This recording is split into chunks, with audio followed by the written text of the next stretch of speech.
ገንዘብ ሲኖርህ ማንነትህን ትረሳለህ። ነገሮች ተቀይረው ገንዘብ ከእጅ ያጣቀኝ ዓለም ፊቷን ታዞርብሃለች። ህይወት እንደዚህ ናት ብዬ ነበር የማምነው። ነገር ግን አንድ አጋጣሚ አመለካከቴን ቀየረው። ነገሩ እንደዚህ ነው ይላል ታዋቂው ባለሀብት ቢልጌት። በእውኑ ግን ከአንተ የሚበልጥ ባለጸጋ ማን ነው አለ ብለህ ታስባለህ ተብሎ ተጠየቀ። እሱም ሲመልስ እንዲህ አለ፣ አዎ የሚበልጠኝ ሰው አለ። በዚህ ምድር ላይ በሀብት የሚበልጠኝ አንድ ሰው ብቻ ነው። ከብዙ አመት በፊት ወደ ኒውዮርክ መሄድ ነበረብኝ። ወደ ኒውዮርክ ለመሄድ አየር መንገድ ላይ ሳለው የተለያዩ ጋዜጦችን የጋዜጣ አዟሪዎች እጅ ላይ አየው።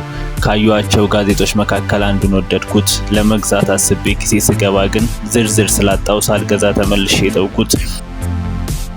በድንገት አንድ ጥቁር ጋዜጣ አዟሪ ልጅ መጣና ጋዜጣውን ሰጠኝ። ዝርዝር የለኝም ልወስዶ አልችልም አልኩት። እርሱም ችግር የለውም በነፃ ወሰደው አለኝና በነፃ ሰጠኝ።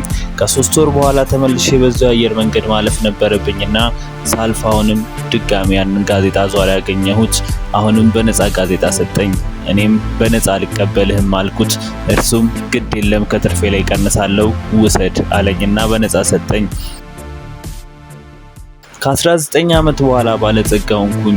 ያን ልጅ ፈልጌ ለማግኘት ወሰንኩኝና ከአንድ ወር ተኩል ፍለጋ በኋላ ፈላልጌ ያገኘሁት። ከዚያም አወከኝ ወይ ስል ጠየቅኩት። አዎ አውቃለሁ፣ ዝነኛው ቢልጌት አይደለም አለኝ። ከብዙ አመት በፊት 2 ጊዜ ጋዜጣ በነፃ ሰጥተኛል። ያንን ውለታህን አካክሼ መመለስ እፈልጋለሁና የፈለከውን የትኛውንም ነገር እሰጥሃለሁ ጠይቀኝ አልኩት። ያም ጥቁር ሰው በምንም ማካካሻ ልትሰጠኝ አትችልም አለኝ። እኔም ለምን ስል ጠየቅኩ። እኔ የሰጠውክ ድሃ በነበርኩ ጊዜ ከድህነቴ ቀንሼ ነው። አንተ ግን ልትሰጠኝ የመጣኸው ባለጸጋ በሆንክ ጊዜ ነው። እነዚህን ሁለቱን አካክሰ እንዴት ልትሰጠኝ ትችላለህ ሲል ጠየቀኝ። ቢልጌትም ያ ጥቁር ወጣት በእርግጥም ከኔ የሚበልጥ ባለጸጋ ነው አለ። ለመስጠት ባለጸጋ መሆን ወይም ባለጸጋ እስክትሆን ድረስ መጠበቅ የለብህም።